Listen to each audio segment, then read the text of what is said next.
Minunile Sfântului Sisoie de George Topârceanu. Dramatizare radiofonică de Mircea Pavelescu.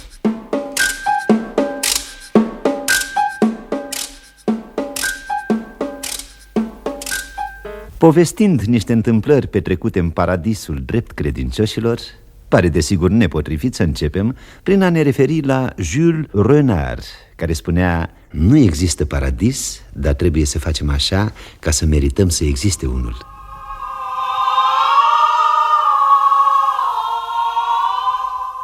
Iată-ne deci în grădina raiului, unde în toate zilele răsună cântări din zor și până noapte și unde văzduhul miroase cucernic numai a smirnă și a tămâie de-ți vine amețeală. Noroc aici, nefiind nici durere și nici întristare, nici suspin, migrena este exclusă. Adminteri, cu aromele acestea cuvioase și tari, paradisul ar fi devenit nelocuibil. Aici, pe aleile presărate cu nisip de aur, nu sunt gropi neastupate, hopuri și mușuroaie. Șerpii n-au venin și ardeii nu sunt iuți. Toate sunt dulci și nete de la pipăit. Ce mai? Atmosferă paradisiacă. Și gata. Iată-l și pe Sfântul Sisoie, viitorul făcător de minuni, care s-a deșteptat din somn și se spală pe față într-o bărdacă de lemn mirositor. Bună dimineața, preasfinte! Se vede că nu prea ești de aici. În rai toate diminețile sunt bune, așa că nu e cazul să-mi faci urări inutile. Dar ce trebuie să spun? Deocamdată nu trebuie să spui nimic, mai ales că vreau să mă închin și să laud predomnul.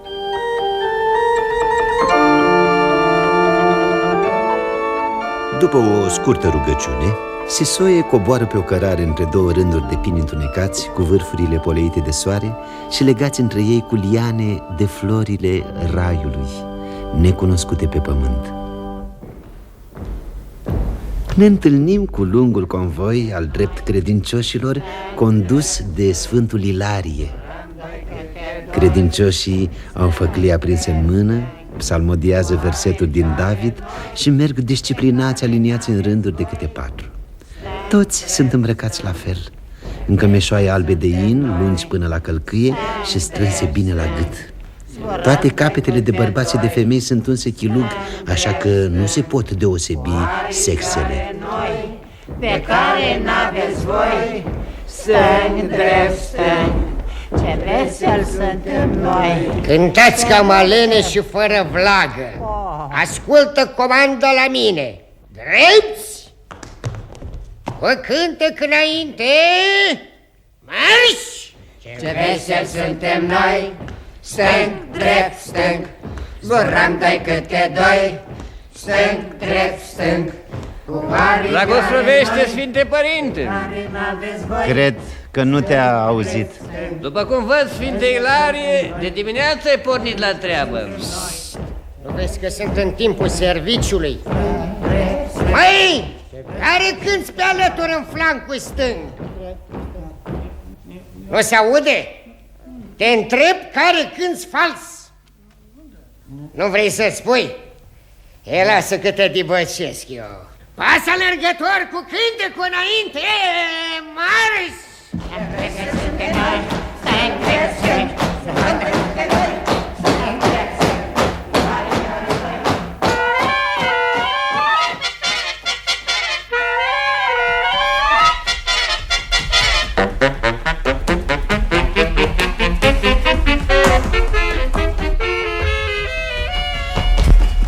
Părinte, dacă ești bun, n-ai văzut cumva un convoi de drept credincioși? De ce e cu tine că umbli teleleu prin rai? Am sosit abia de vreo 2 ceasuri și m-au repartizat la Sfântul Ilarie. Nu știi, mata, încotro au luat-o? Vă zic că de bine ce ai venit în Preasfântul Rai, Da. ai și început-o cu chiulul. Nu, părinte, da. Până m-au ras în cap, până m-au dus la magazie ca să mă îmbrace și să mă încalțe, până am băut laptele cu smochine, a durat și convoiul a plecat. Văd că ai limba ageră. Să știi că aici va trebui să dovedești mai multă smerenie și umilință. Și aici, Pe pământ, numai în umilință am trăit. Dar ce, ai fost călugăr? Nu, ușier la primărie. Pleacă de aici, răzvrătitule, că intru în păcat. Aoleu, stai, părinte, nu da, părinte! S-a speriat de pomană, săracu. N-a aflat pe semne că aici nu-i nici durere, nici întristare. Ce zici de Preasfântul Ilarie? Ce anume? Ai văzut că de mândru se ține. Are 199 de drept credincioși, iar numărat. Poate să aștepte de acum și bine să-i mai cere o blagoslovenie. Parcă ce e el mai mult decât un sfânt ca mine și ca altul? Mi se pare că adineauri vorbeai ceva despre umilință și smerenie. Dar nici chiar așa unii să aibă prea mult și alții nimic. Ce-i, Preasfinte? Te-ai întristat? N-auzi că în rai nu există întristare? Dar cum să-ți explic eu, nu-mi pare bine. Ce nu-ți pare bine? Nu-mi pare bine că n-am și eu niște drept credincioși pe care să-i călăuzesc, să-i smotruiesc de dimineață până seara, așa cum fac ceilalți sfinți cu prea fericiții de stoblăduirea lor. Dar sfinții tale, de ce nu ți s-a încredințat câțiva drept credincioși? Domnul Dumnezeu a socotit că nu prea am învățătură, cu toate că sunt plin de râvnă duhovnicească. De altfel, după canoanele raiului, numai sfinții cei cunoscuți și slăviți de toată suflarea creștinească de pe pământ au dreptul să primească sub ascultare câte o ceată de binecredincioși. Unul mai mult, alții mai puțin, potrivit cu vrednicia fiecăruia. Da. Cel milostiv nu vrea să stârnească zâzanie între sfinți pe chestia asta, așa că drămuiește cu mare înțelepciune câți credincioși să încredințeze fiecăruia. Mai sunt sfinți care, ca și sfinția ta, n-au credincioși în ascultare? Sunt, berechet. De pildă gloata cea mare a sfințișorilor de rând, pe care nici popa nu-i cunoaște.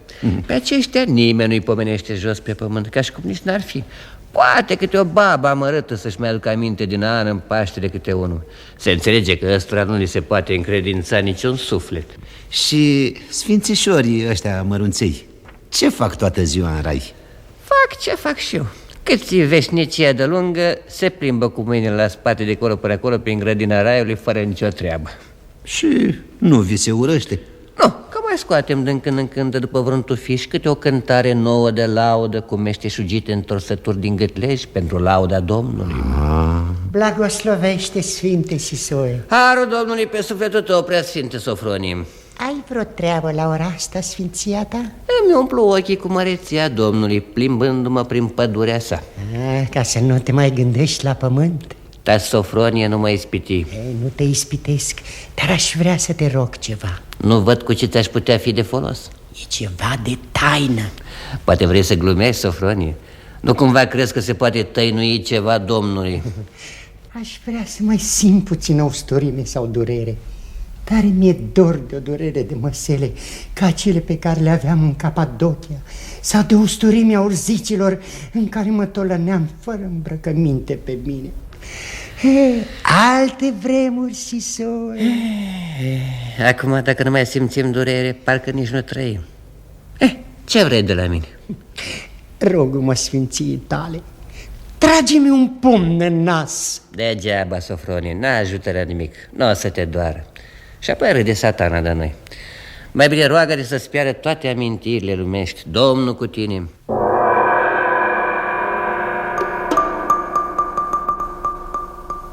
Sisoie a pornit încet mai departe pe o alee umbrită ce se chema Drumul lui Adam. În codrii cei înalți de pe margini, îngerași de diferite mărimi zburdau care încotro, ascunzându-se prin tufișuri.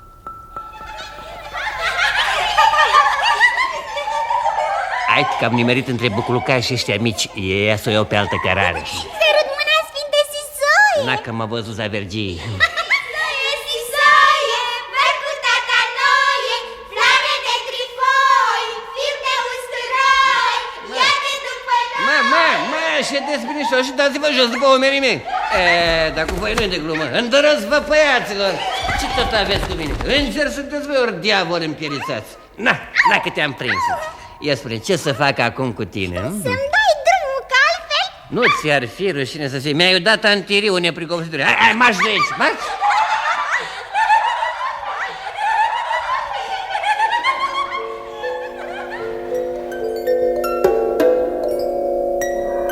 Sisoie a ajuns în plimbarea sa la mărul lui Adam. prăpădit de bătrânețe și împrejmuit cu sârmă ghimpată, ca să nu mai poată nimeni atinge cu piciorul în veci de veci iarba cea uscată de sub el, ce se vedea strașnic tăvălită în câteva locuri. În jurul trunchiului uscat se vedea încolăcit un șarpe lung și slab ca un țâr. Ei, ce mai faci, Sisoie? Bine, lasă-mă că sunt grăbit. Stai, Sisoie, să-ți dau un număr. Uite, pomul ăsta rodește odată la 1000 de ani și tocmai acum s-a nimerit. Cigă-te toaca de nemernic Dar bătrân. nu fi prost, Sfințișorule, și Sfântul Antonie cel Mare s-a înfruptat dintr-un astfel de măr și a dobândit împărăția cerurilor. Cum a dobândit? Înfrângând ispitele. De fapt, el este învingătorul diavolului. Crezi că poate exista sfințenie fără ispită? Orice hoț este un om cinstit în casă pustie. Tu ai fost un biet călugăr care ai păzit posturile, care ai răgut și cânt în laude Domnului și ai preamărit duminicile și sărbătorile. Și pe urmă ce ai mai făcut? Am trăit în cucernicie. Ai fost atât de neînsemnat că nici diavolul nu și-a pierdut vremea cu tine să te ispitească. Nici în calendare nu ești trecut. Oamenii nu te cunosc pentru că nici n-ai făcut nimic pentru ei. Nici vitejie monahicească n-ai dovedit. Trebuie să recunoști că ai intrat în rai cam pe scara de din dos. Am intrat ca mulți alți sfinți preacurați. Și mai ai pretenția să fii îndrumător de drept credincioși. Tu, care n-ai arătat că știi să te îndrumi singur la vreme de cumpănă. Cum n-am arătat? Pentru că niciodată nu ți-ai evit vreo cumpănă. Am mers pe un drum drept. Da, pentru că n-ai întâlnit drumuri lăturalnice. Dar Domnul Dumnezeu știe ce e în sufletul meu. N-are cum să știe. Nu te-a pus la probă niciodată. Vrei să spune de ce nu te-a pus la probă? Spune. De frică să nu te piardă. Între Lucifer și Dumnezeu a fost o mare luptă pentru câștigarea sufletelor. Satana dobândise prea mulți oameni de vază. Toți erau plini de îndoieli în căutarea adevărului. Prea înaltul a răzbit cu cantitate. Aici sunt toate femeile care au trăit pe pământ în curăție, fără ca ele să aibă vreun merit deosebit. Noroc că aici umblă în cămășoaiele astea albe și tu în sechilug, ca să nu le poți deosebi de bărbați.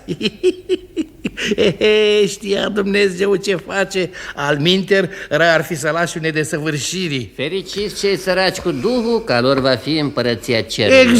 Exact, de văd că pricep cum stau lucrurile cu cei din rai. De asta e și tu aici.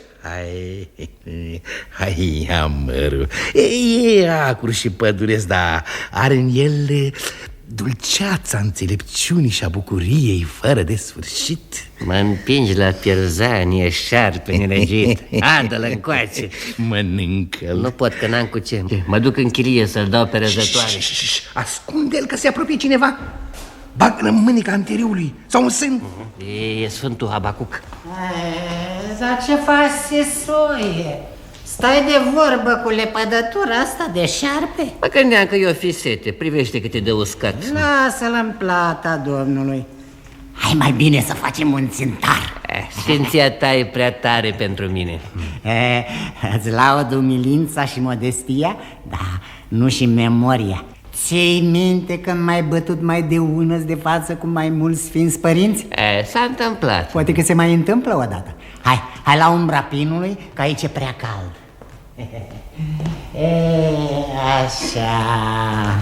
Așa, uite aici, așa.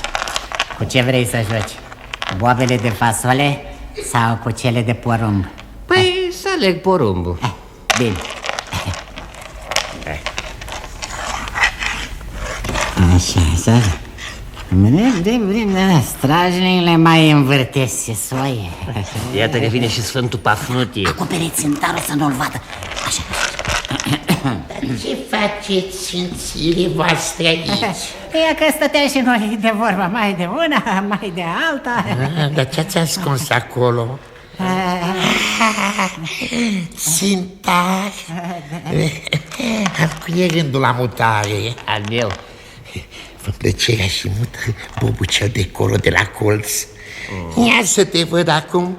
Ce faci, Habacuce? Eu? Mut fasolea asta. Bine. Ia mută-mi la cuș pe ăsta, dragă sluce. Hai, Sisoie, și nu mai ține atâta în gură, că doar nu o să prinde rădăcina acolo. Ce faci, Habacuce, nu joci? Mă Ba, uite că jos și ți-au boaba de la mijloc. Ia lasă-mă pe mine, Sisoie, că tu nu prea te pricepi. Bine, părinte, îți dau locul cu plăcere. Dar ce-i cu cei 3 drept credincioși din Poiană? Sunt ai mei, 2 moși și o babă. I-am lăsat să se odihnească puțin. Pafnotie, Spune. vreau să te rog ceva. Lasă-mă să mă gândesc. Nu vezi că Habacuc vrea să-mi câștige o boabă? Împromută-mi și mie, Sfinte Pafnotie, măcar pe un ceas. Ce să-ți împrumut? Pe drept credincioșii tăi. Dă-mi să fac numai 2-3 ocoluri cu ei și ți-i aduc îndurăt, nevătămați. Nu se poate. Rogă-mă, Sfinții tale. Bag seama, Habacuce, că această boabă de fasole nu e aici. Adineau când am întors capul... Eu nu știu că n-am atins. Trebuie să fie atins, că sigur nu s-a ridicat de la locul ei în 2 labe ca să se mute aici. Dar o fi lunecat, cine știu cum, că doar nu jucăm pe parale. Urât mi-a fost de când lumea, frate Habacuc, de sfântul care umblă cu șiretlicul la țintar. Când văd așa ceva, mă apuc un fel de scârbă la inimă și îmi vine să mă las făgubaș. Vei face bunătate Sfinția ta să aduci la locul său acest bob de fasole. Ia că-l duc, dar nici sfânt așa cărpănos la joc, pot să jur că n-am mai întâlnit. Mă voi ruga iarăși la cel prea milostiv să-mi dea și mie 2-3 binecredincioși pe seamă. Ori măcar unul singur, dacă nu se poate mai mult. Vai de pielea lui și de mama care l-a făcut. Degeaba te vei ruga, că nu se poate să-ți dea. De ce să nu se poată, Sfinte Pafnutie? Oare Sfinții tale cum s-a putut? Pentru mine s-ar fi rugat cei de jos, care ne judecă pe fiecare după faptele noastre de pe pământ. Și ce fapte mari pe acolo ai făcut, Sfinția ta, pe pământ? Că și eu m-am războit cu Satana. Degeaba te-ai război cu Satana. Mai bine te-ai fi pogorât în mijlocul oamenilor să le faci minuni, să-i vindeci pe unul de bubărea, pe altul de vătămătură și ai fi văzut ce praznic mare cât toate zilele ți-ar fi pus și sfinții tale în calendar. Habacuc are dreptate, dar de acum înainte nici asta nu se mai poate. Toate sărbătorile au fost prinse de alții. Care a apucat a se chivernisit la început, bine. Care nu, rămâne mofluz pe vecii vecilor. De unde ai aflat, Sfinția ta, una ca asta? De la binecredincioși, Sisoie. Dacă ai intra și sfinția ta mai des în vorbă cu dânsii, ai auzit și alte lucruri care mai minunate. Mă duc să-i întreb pe cei 3 drept credincioși din Poiană, oblăduiți de Pafnutie. Nu te uita la ăștia că stâmpiți. Habar n-au cei pe lume. Când o să mergem la trapeză, o să-ți arăt unul venit abia de o săptămână pe la noi. Zice că a fost salamagiu la o fabrică de mezeluri și a postit 9 ani de scârbă, tot umblând cu mațe și cu carne de cal. Eu unul nu l-aș fi primit în Sfântul Rai. Păi cum să nu-l primești dacă a postit omul 9 ani? Atunci în calitate să închidem porțile raiului și să nu mai primim pe nimeni. Și așa, Sfinte Sisoie, cu salamagiu ăsta să stai de vorbă dacă vrei să știi cum se lucrează pe pământ. Apoi mai rămâneți cu bine, sfințiile voastre. Dar încotro, frate Sisoie. Oare unde s-o fi ducând, a? Nu e bună, Doamne, miluiește-l.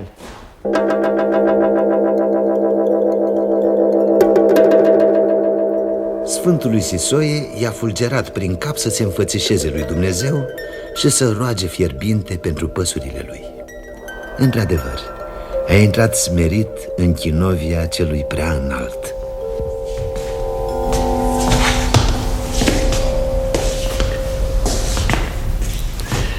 Preamărite, Doamne, am venit la înălțimea ta. Văd. Ca să te rog. Știu ce vrei să mă rogi, dar nu se poate. Trăiesc în raiul tău și sunt asemenea viermilor și furnicilor. Nimeni nu mă bagă în seamă. Până și îngerașii își râd de mine. Pentru că ești trufaș, Sisoie, și crezi că ți se cuvine ceea ce nu-i de nasul tău. Aș fi vrut să adaug și o scânteie cât de mică strălucirii tale, dar nu știu cum să fac. În niciun caz sfătuindu-te cu șarpele și jucând țintar cu neisprăvitul de Habacuc. Iartă-mă, Doamne, toate ne-am făcut din neștiință. Și mărul înțelepciunii de ce îl ții în sân? Am venit să ți-l aduc, ca să nu cadă mâna vreunui drept credincios. Minți, Sisoie, ca un pământean și am să te pedepsesc pentru treaba asta. Iartă-mă, Doamne. Am să te pedepsesc așa fel încât să uiți pentru veșnicie ce se cheamă minciuna și îngânfare. Dacă n-aș fi milostiv, te-aș trimite de-a stânga lui Scaraoschi ca să te simți în largul tău. Acolo n-ai să mai jinduiești după durere și usturime, cum faci aici. Ai noroc însă că nu vreau să-l bucur pe Satana. Facă-se voia ta. Am să te trimit pe pământ ca să văd ce-ți poate pielea. Ai să trăiești mai departe de la vârsta la care ai murit, adică de la 55 de ani. Poate că până la urmă ai să reușești să te faci iubit de oameni și să fii trecut în calendarele lor. Slavă ție, mărite! Nu te bucura! Oamenii își dăruiesc iubirea cu mare greutate și nu pentru mult timp, pentru că sunt lesne schimbători. Tu care ai trăit în sihăstrie, n-ai de unde să știi. Dacă te dovedești destoinic și viteaz în cucernicie, ai să vii înapoi. Dacă nu, celălalt o să-ți poarte de grijă. Mai ai ceva să-mi spui? Da, preanaltule. Sunt oare prea îndrăzneț dacă-ți cer să mă învestești și pe mine cu harul de a face minuni? Da, Sisoie, ești prea îndrăzneț. Eu te trimit acolo la pedeapsă, nu la huzur. Așa cum am trimis și pe Zănatecul acela care a vrut să se spânzure de plictiseală de un cedru al raiului meu. Uitase nebunul ce înseamnă adevărata suferință. Dar mie, Doamne, nu mi s-a urât în rai. Nu de asta am venit la tine. Știu de ce ai venit la mine. Erai plin de pismă și de amărăciune. E adevărat că astea sunt mai puțin decât plictiseala sau urâtul. Da, ai dreptate. Bine, îți dau harul de a face minuni, dar nu cumva să aud că faci vreo minune în folosul tău direct și personal. M-ai înțeles sau nu? Că alminteri îți ridic harul. Fii slăvit, Doamne. Când pot să plec pe pământ? Chiar acum.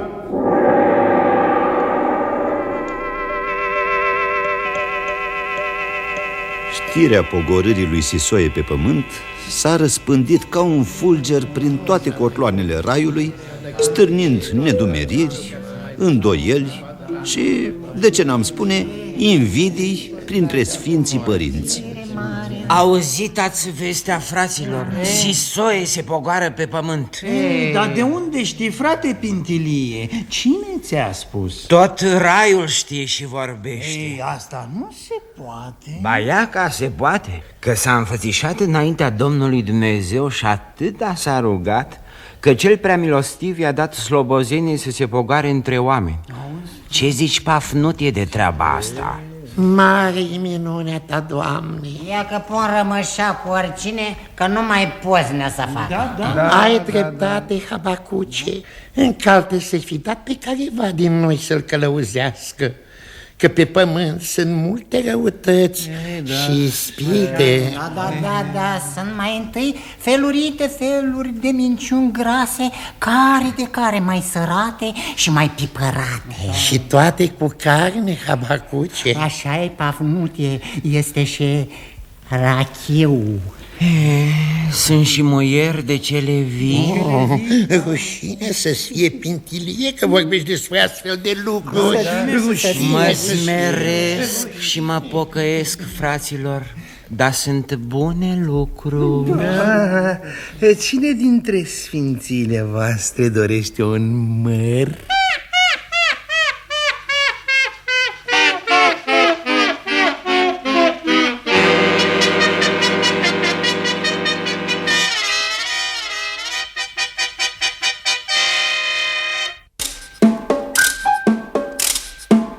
Și iată-l pe Sfântul Sisoie pe pământ. A pogorât pe vârful unui munte acoperit de nori. Nu vede nimic, dibuind prin ceață ca un om lipsit de vedere. De îndată ajunge la marginea unei prăpastii în care este gata să purceadă și se trage în dărât spăimântat. Aceasta numai pe pământ este cu putință. Ce e de făcut? Mai întâi să ridicăm o cântare de laudă.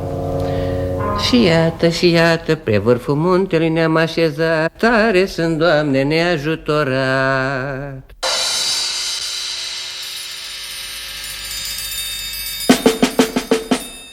Fă și tu o minune, prostănacule, și îndepărtează norii. Mi-e frică, Doamne, să nu-mi pierd harul. Tare mi-i teamă că am stricat oarză pe gâște. Uite, iată, ți-am făcut o spărtură prin ceață ca să poți coborî de pe munte. Mare pricopseală, nu se vede decât piatră pe piatră. Numai singurătăți și prăpăstii. Ce să facă aici un sfânt iubitor de oameni? În partea asta parcă e ceva. Da, se deschid niște văi. Ia uite în depărtare niște colnice și câmpii înverzite.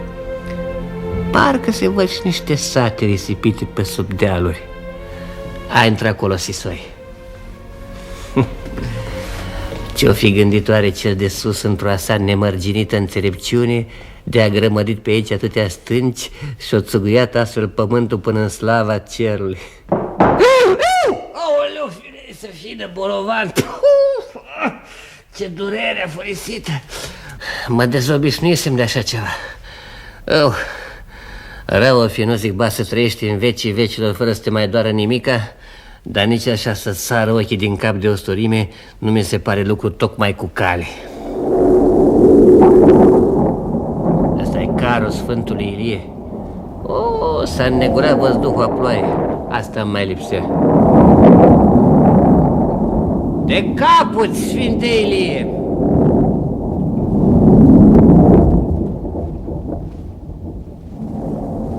După o bună bucată de drum prin ploaie, în care timp lui Sisoie îi se lipise antereul de spinare, soarele se arătă din nou. Fu atacat în drum de o haită de câini de la o stână. Ba unul chiar își înfipse colții în preasfânta sa pulpă. Bă, tot ar Dumnezeu, ce ai cu mine cotăr la dracului, că doar acum vezi pentru întâia oară. Se vede că nicăieri pe lumea asta nu poate fi liniște, nici în cer, nici pe pământ. Sus cântă și zbiară binecredincioși până te năucesc de cap, jos te latră câinii, deci vine să fugi încotro vezi cu ochii. Și nu se știe bine care din aceste două urgii este mai cumplită.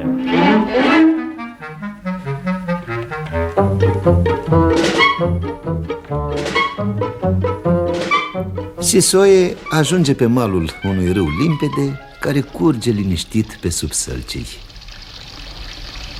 Era can de mine, parcă pe malul celălalt văd o femeie. Doamne, ai milă de robul tău. Vai de mine, și încă e o femeie vie și tânără și nici nu e tunsă ca la noi în rai. Ei, femeie, ce faci acolo?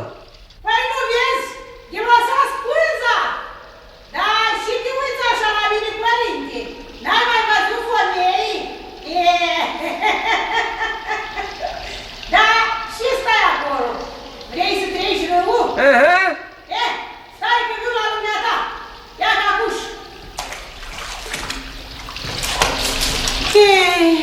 Dar de unde vezi sfinția ta? Ia, de colo. Ne, că doar n-ai hichicat din șeri. O venit iar apa mare și mi-a luat puntea. N-ai pe unde treci îmbrăcat. Da, nu-i faci eu pomană să te trec în spate dacă vrei, că poate mi-i șeti și sfinția ta vreodată un acatis pentru iertarea păcatelor. Hai, hop, urcă-te în schenarea mea. Păi să mă urc, ce să fac? Nu-s prea greu? E că, racan de mine, dar trebuie să fii tare flămând, că nici nu te sunt. Ia, hai. Ușurel! Ușurel, cum mă urc!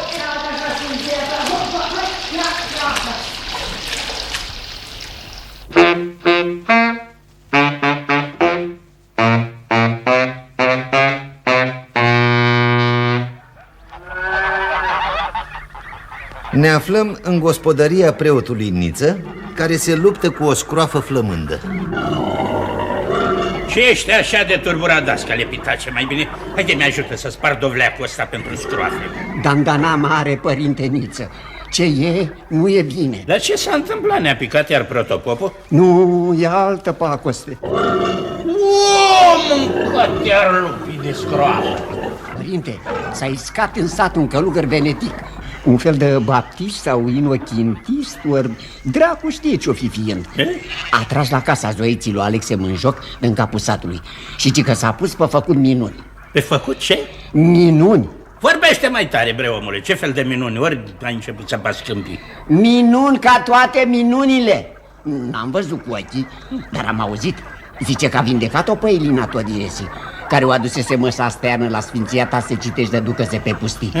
De era să moară de tot după aia, că a apucat-o și mai rău năbădăile. Și pe Ilinca lui Pavel, care i-a intrat astă vară un șarpe în burtă când s-a culcat la soare cu gura căscată. Și pe floarea lui Țâmboacă. Ce mai du-te, dracule? Degeaba mă drăcui, părinte, că e așa cum îți spun. Pe scroafă, drăcui, nu pe tine. Zice că s-a dus la el și moșsandu Țârlacu să-l vindece de nevoile bătrâneții, că era căzut de tot. Și acum, ci că umblă moșneacul ca un buhai pe ulițele satului, cu mâinile în șolduri, cu căciula pe sprânceană, dar nu mai poate trece nicio muiere de răul lui. Vorbește, bre, omule, mai tărișor, parcă n-ai mâncat de 3 zile. Hai, ce spui? Am ținut eu legioane pe lângă casă, dacă ascroafa asta îndrăcită nici nu s-a mai pomenit. Nu te lasă când îi abate ei să auzi măcar o vorbă. Hai acolo la fața locului să vedem și noi ce și cum. Da, părinte, zicea că îl cheamă Sisoie și că vine de-a dreptul din rai. Vine din raiul măsii. Lasă că-l trimit eu de unde a venit.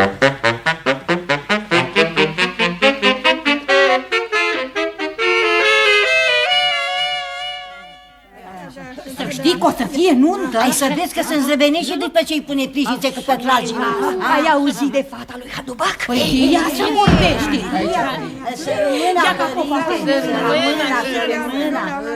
Să fiți sănătoasă. Ei, dar ce v-ați adunat aici? Am venit și noi la Zoița. La Zoița.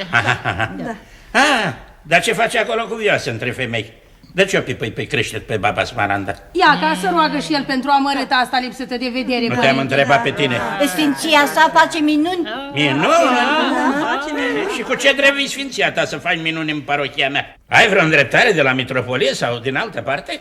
Între ai tăi ai fost și ai tăi nu te-au cunoscut. Lasă asta. Mie să-mi spui cu a cui învoire ai pornit cu vioșia ta astfel să faci minuni pe la casele oamenilor. Convoirea celui prea înalt, care este mai mare decât voi toți și decât mitropolia. Ce? El însuși mi-a dat dezlegare să purcet pe pământ pentru binele oamenilor, pogorându-mă din rai. Din rai?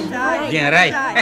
Văzut la cineva raiul cu ochii? Ia să nu-mi umbli mie cu fleacuri de-astea, că eu nu-s muiere. La mine nu se prinde. Și să faci bunătatea să nu mai strici capul poporănilor mei cu asemenea povești. Să te cărăbănești cât mai repede de pe la noi dacă nu vrei să dai de dracu. Acum și în vecii vecilor, amin. Scol, din rai. Din care rai? Lasă-l, părinte, să rămână așa-i cu el. Lasă să se oploșească și el pe aici, pe la noi, dacă nu l-a trimis Dumnezeu. Că doar nu ți-a nimic din tainul sfinției tale. Lasă să avem și noi un sfânt în sat, că nu strică. Mai vindecă o vită, un copil. Dar ce ai cu el, părinte? Ce ai cu el? Voi, proastelor, să tăceți. Ce știți voi? Lăcă-să la păcatele de unde a venit și să facă minuni de unde a mai făcut. Cum nimeri el din rai tocmai în parochia mea? Lasă-l, părințele, să-i sprăvească bărem ce a început. Ba, să-și ia catrafusele și să plece îndată. Hai, bătrânul, îngenunchează din nou la picioarele mele. Doamne, miluiește prin roaba ta, care nu-ți vede nici frumusețea, nici măreția. Dă-i, Doamne, luminile vederii. Vă să zic așa, ți vorba, nici nu mă bagi în seamă? Bine, las că avem noi act de cojocul tău. Hai, pitaci! Să mergem pe aici. Hai! Hai odată, babă Smaranda, tot n-ai sprăvit. Ai pus gagea pe sfinția asta și nu te mai dai dusă de acolo, după ca nu-și cu miere. Ia, lăsați-o în pace, soro. Să-i tehnească și ei minunea, săraca. Ce mai trebuie vedere acolo la bătrânețe? N-a văzut ea destule cât era tânără. Ia uitați-vă la baba Smaranda cum clipește din ochi. Boda proste. Ia, părinte, și mănâncă smochinele astea. Poate ești dorit de ceva mâncare. Sunt ele cam mucigăite puțin, dar sunt dulci. I s-au mucigăit în stântă când tot vrea să le dea de pe mană. Lasă, femeie, țineți măchinele. Cum am uitam armoartea. Sfinția ta-i fi flămânzit după atâtea minuni cât l-ai fi făcut pe inima goală. Ia, stai, olea, că să-ți aduc ceva de mâncare. Dar ce vrei să-mi aduci? Un pic de lapte dulce ca să-ți mai ții inima până una alta. Lapte? Să nu-l văz. Crezi că pentru lapte și smochine m-am pogorât eu din cer pe pământ? Nu te supăra, părinte, păcatele mele. Ia ca nu-ți dau dacă nu-ți place. S-ar mai fi găsând ele și altele la o casă de om gospodar. Stai să-ți caut în tindă altceva. Hai, nu mai aduceți lapte suratelor, că vi-l toarnă în cap. Nu știu ce-a fi având cu laptele, că-i prăpăd. Pe semne că o fi ținând post. Eu fi poftind inima la altceva, la acritură, la sărătură, mai știi? Cu de astea nu mai faci el minuni. Mai bine să-i dăm cu alea niște jumări cu slănina afumată cu vasole, să mai prindă putere, sărăcuță. Atunci să vedeți voi minuni.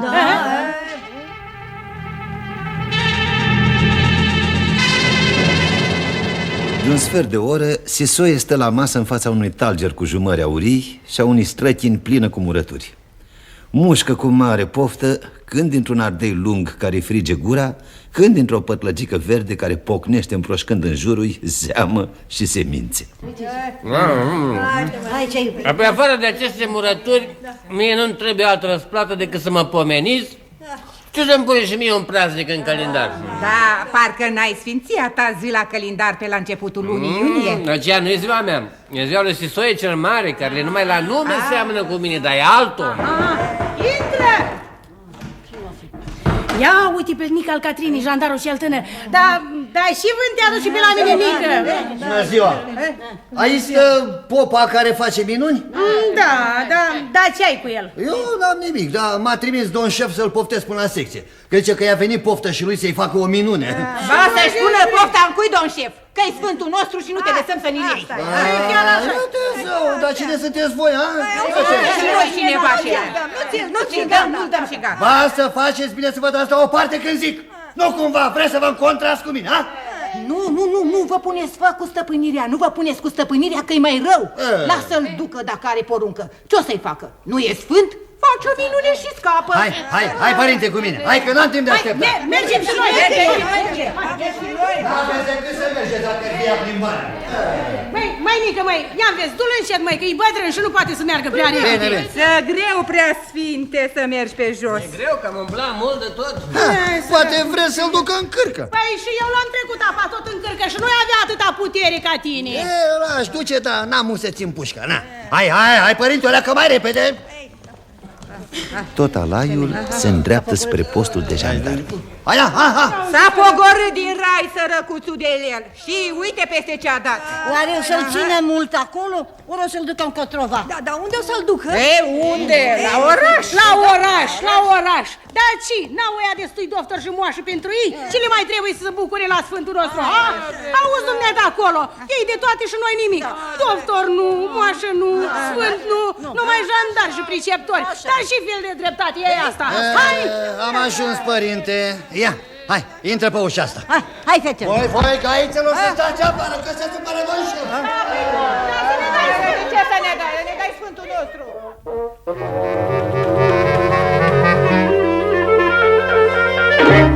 Sisoie ajunge în cancelaria apostului. Domnul șef Traian Dumitraș stă răsturnat pe spătarul unui scaun, cu un picior pe masă și cu altul la dracu în praznic. Dumnealui e popa care face minuni? Da să treci! Cum te cheamă taică, părinte? Sisoie mă cheamă. Frumos nume.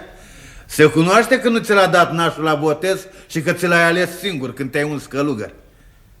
Sisoie și mai cum? Sisoie și atât, că o să mă mai cheme. Păi să vezi, sfinția ta, noi suntem așa un fel de oameni care nu ne mulțumim numai cu atât. Uite, vezi, pe mine care va să zic că mă cheamă Traian, dar mai îmi zice și Dumitraș, cu voia sfinției tale. Iar pe băietanul ăsta care te-a dus încoace, e drept că îl cheamă Nică din botez, dar îl mai cheamă și ea Catrinii, dacă te uiți bine la livretul lui. Iar pe dumnealui de acolo, de afară, care se zgăiește la noi pe geam ca la panoramă, este foarte adevărat că îl cheamă Ghiță. Dar asta e, că îl cheamă și Pitac. Dacă nu ieși cumva la el acum să-l fac să uite cum îl cheamă. Ai înțeles, taică, părinte? Păi de știu eu ce să zic. De unde vii sfinția ta? Atâta lucru trebuie să fii știind. Dar de ce vreți dumneavoastră să știți de unde vin eu? Ca să avem și noi ce scrie colea la raport și să te trimitem la urmă. Unde să mă trimiteți? La urmă, adică de unde ai venit. Să mă trimiteți de unde am venit? Asta nu se poate.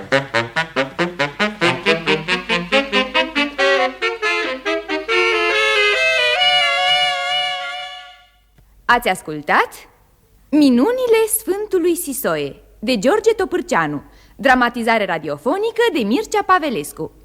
Au interpretat Radu Beligan și Alexandru Giugaru, Florin Scărlătescu și Nicolae Gărdescu, Horia Șerbănescu, Petru Asan, Dan Damian, Emil Popescu, Paula Rădulescu, George Trestian, Toma Caragiu, Petrică Popa, Mihai Stoenescu, Draga Olteanu, Mișu Popescu, Virginica Stângaciu, Marga Chicoș, Neli Dordea, Eugen Petrescu, Sandu Sticlaru. Regia tehnică, inginer Flavia Cosma. Regia muzicală, Nicolae Neagoe. Regia artistică, Ion Vova.